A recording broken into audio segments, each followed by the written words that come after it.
Uh, Thank you very much for this introduction. I am very, very happy to see you all here. In spite we are the last day of the conference, many people come the first day and disappear, but I am happy the hall is full. So this means that we are all interested. And in fact, I was not fighting for peace and freedom and democracy. Of course, I was fighting for that, but mainly I was fighting for justice. The word justice is my philosophy. Our female goddess in Egypt, Ma'at, she was the goddess of justice. I wonder why in such big, very important conferences, the word justice disappeared. Always peace, development, democracy, solidarity, everything. But justice very rare. Why? Why this sensitivity? Because that's the problem. I think the problem of our world, global and local, is the missing, that we are missing the most important remedy for the disease of our globe. There is no justice, nothing. Where it is? There is no democracy without justice. How can you have democracy? What do we mean by democracy? Democracy, that means in this hall, we are equal. Everything is distributed equally. Money, time, power, everything, that we are equal regardless of gender or class or color or language or anything. This does not happen in the global political system or the local, which is inseparable from the global. So I am happy that they gave me this time because I wanted to speak about this, why we are failing. Why the peace treaty between the Palestinians and the Israelis is failing all the time. All the time. The so-called peace treaty, it's war treaty. In fact, Sadat, when he signed the Camp David treaty, they called it peace treaty, but it resulted in more wars. The same with development. I worked with the United Nations as a consultant for development. The result of development projects in the UN was more poverty, more unemployment, more miserable, more migration. So this was the result of development. So we have another word for development now. We call development neocolonialism, and democracy neocolonialism. And security, the word security, stability, democracy, even religious freedoms. The United States, they have a committee called the Religious Freedom Committee, and they visit Egypt and other countries. And the result is religious war and religious strife.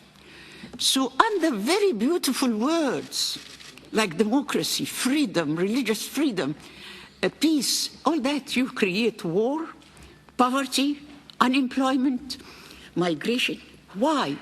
My question to you, why peace treaty is failing?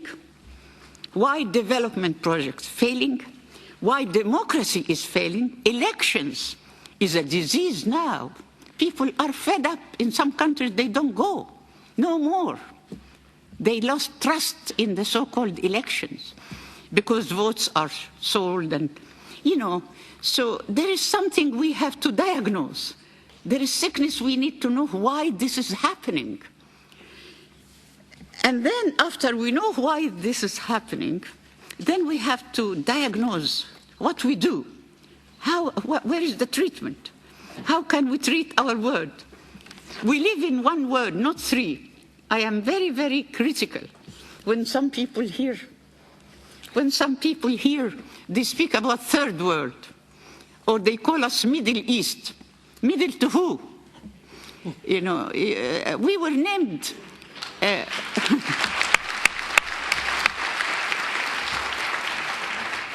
We were named Middle East by the British colonizers because Egypt was middle relative to London, and India was called Far East relative to London. When I go to London now, I say I go to the Midwest. And when I go to the US, I say I go to the Far West. And people laugh, but they don't laugh when you say Middle East. This is a very colonial language, and we repeat it. We repeat it. Democracy means you get rid of, you decolonize the language. You decolonize the mentality. The mentality in the world is money mentality, market. When I was looking at the agenda, you have democracy and markets, democracy and globalization. We didn't have democracy and justice. We didn't find it. So the market mentality, the money mentality, to sell, even when they want to discuss with you an idea, they say, I want to sell this idea to you. This mentality of market and money, we have to get, how can we get rid of that?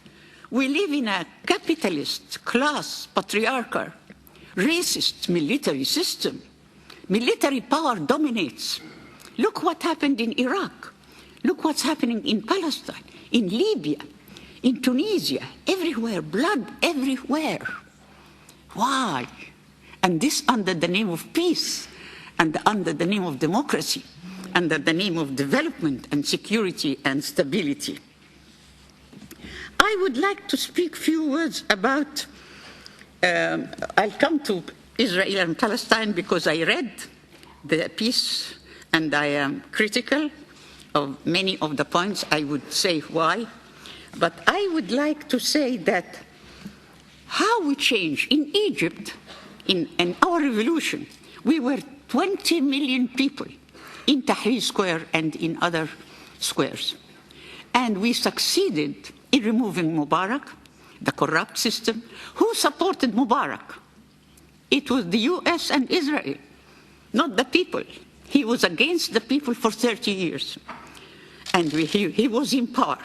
Then the people, the unity of the people, of the Egyptian people, was the unity is power. Unity is power. So by this power of the people, we were able to remove Mubarak. But what happened? The powers, inside powers and outside powers, united to abort the revolution. Who are the inside powers? The Muslim Brothers. Hillary Clinton and US very quickly came to Egypt. Very quickly they negotiated with the Muslim Brothers because they were ready, having power. And they aborted together the revolution. So instead of the revolution of the people, now we have the revolution of the Muslim Brothers. And now they are speaking about the constitution. We want to put Sharia. We don't want to put Sharia. So instead of the goals, the original goals of the revolution, freedom, justice, dignity for all, they are speaking to, wasting the time in the constitution, whether we put Sharia or not. What's that? What's that? We didn't go out and people were killed. Thousands were killed. Young people lost their eyes. Girls were killed.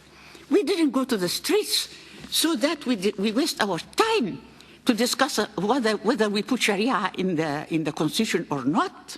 You see how they aborted. Who is the power aborting the revolution everywhere? External powers, colonizing powers, capitalist military powers, with the religious so-called fundamentalist powers. Two faces of the same coin. Postmodern society and religious fundamentalism.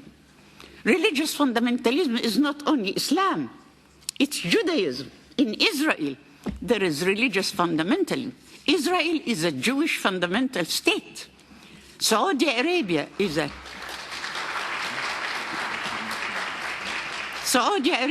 an Islamic fundamental state, you know?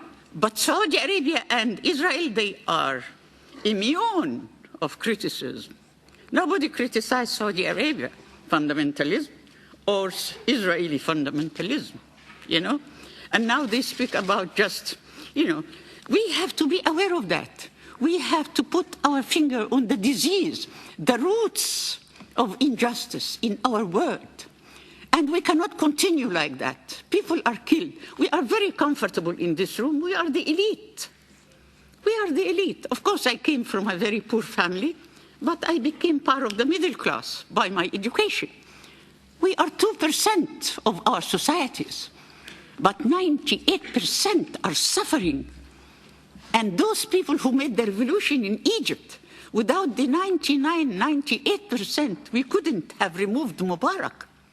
But we used them in the revolution, and then we come here and we become the heroes of the revolution. The heroes of the revolution are dead. They are in their graves, or they are in prisons. Many of the revolutionary young men and women in Egypt now are in military prisons, who made the revolution. So I think that I still have some time. How many minutes I have? 15 minutes. 15 minutes. So I still have plenty of time to give some few minutes to the remedy. What can we do? What can we do? I worked in the UN and then I resigned. I said we call it the United Nations of America. The power of the UN. It's very powerful. The Security Council did nothing to countries that are killed. Look to Iraq, what's happening. And also I would like, in relation to democracy and elections, how they aborted the revolution in Egypt. While the country was bleeding, the military was killing the young people in Egypt and blood in the streets. Hillary Clinton come to Cairo and say, let's go to elections. How can you make elections and the country is bleeding? So they divided the country by two things, elections and religious fundamentalism. Religion is a very good weapon to divide people. The same in Iraq. Iraq was bleeding under the invasion of 30 armies of Europe and the US for the oil. And we have to know that. The country was bleeding. And then the US came to Iraq and said, elections.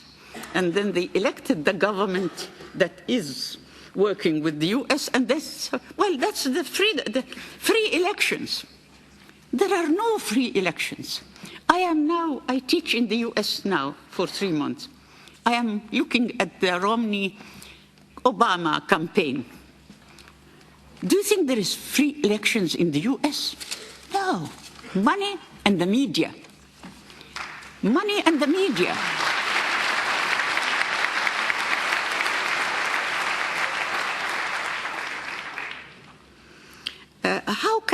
In fact, I am touching, so I am just provoking, putting some ideas so that we discuss.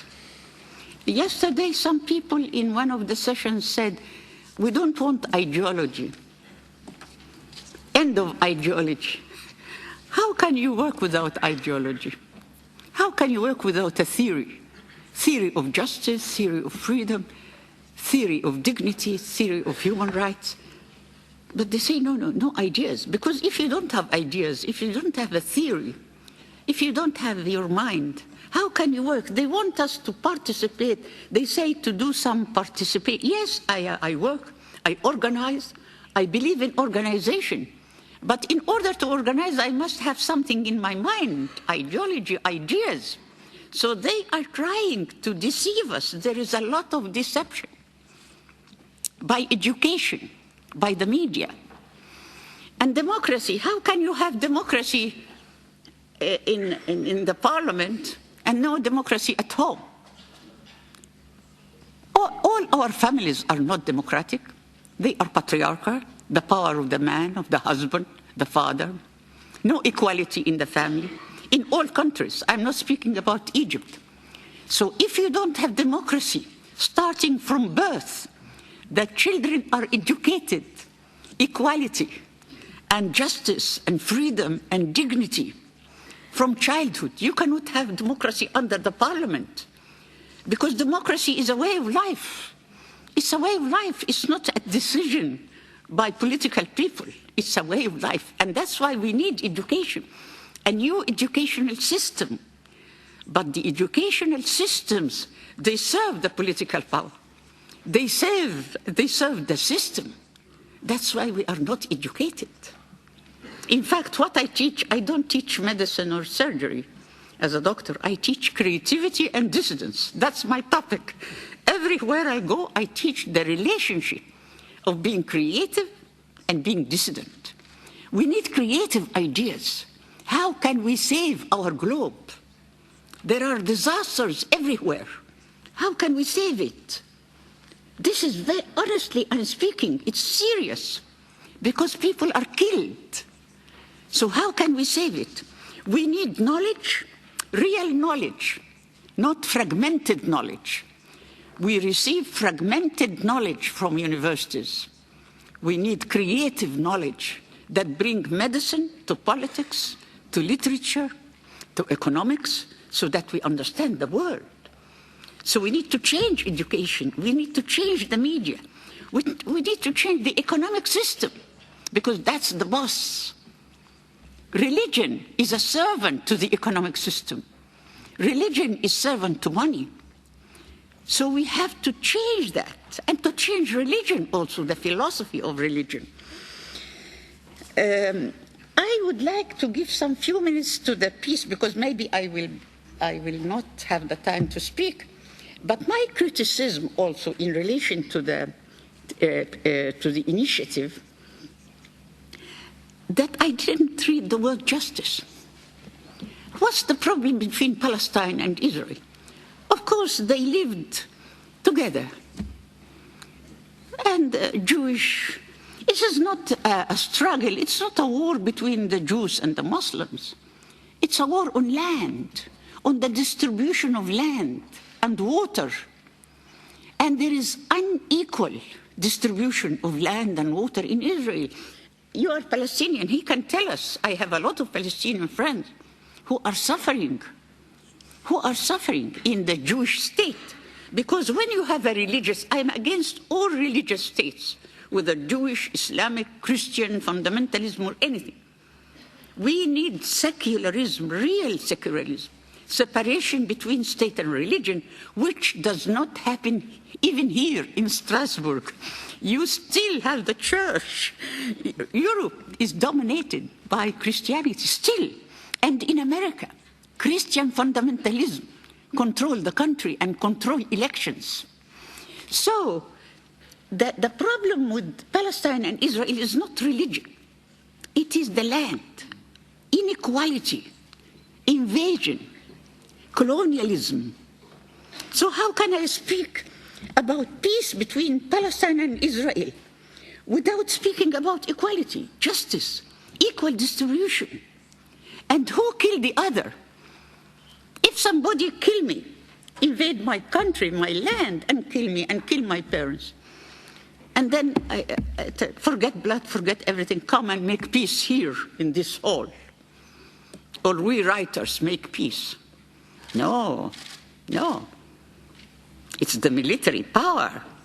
Israel has the nuclear.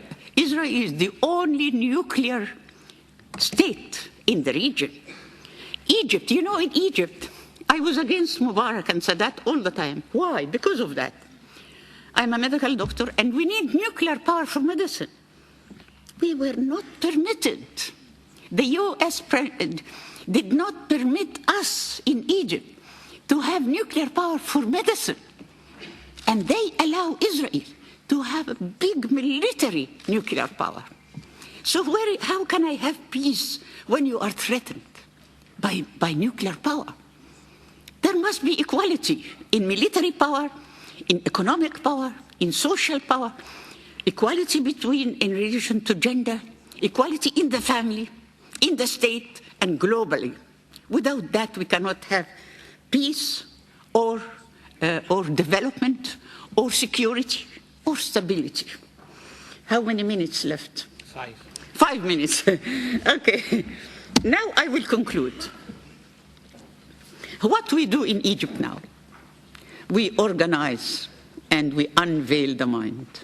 2 things: organization and unveiling the mind.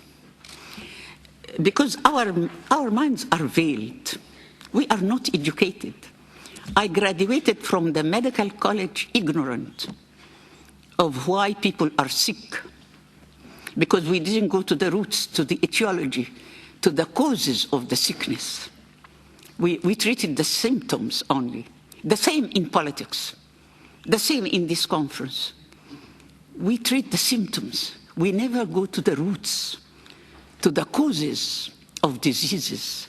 So we have now to know the causes of diseases in order to make a correct treatment of what's happening to our world. And democracy.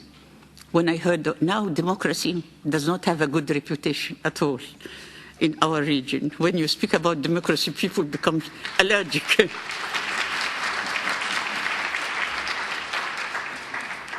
And thank you very much. Thank you very much.